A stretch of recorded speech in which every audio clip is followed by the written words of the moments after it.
अभिनेत्री राधिका देशपांडे अनेक विषयांवर स्वतःची मतं मांडताना दिसते। स्टार प्रवाहावरील आई कुठे काय करते या मालिकेत तिने अरुंधतीच्या मैत्रिणीची भूमिका साकारली होती। तर आता राधिकाची एक पोस्ट चर्चेचा विषय बनतेय, ज्यात तिने लेकीचा मॉडर्न कपड्यांवर गजरा लावलेला फोटो शेअर केलाय। तिने या फोटोला अगदी ठेवणीतला असा नाही, जेमतेम काल परवा काढलेला एवढाच जुना "आई मला गजरा लावून दे" सांगणारी अंतरा मला आवडली।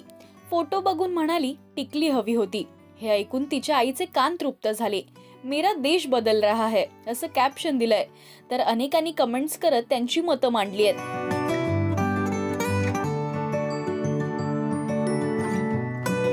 तुम्हाला राधिकाची ही लेकीबद्दलची पोस्ट कशी वाटली हे आम्हाला कमेंट्स मधून नक्की सांगा। मराठी टेलिव्हिजन विश्वातील बातम्या, अपडेट्स आणि गॉसिपसाठी तुम्ही सबस्क्राईब करा राजश्री मराठी शोबज।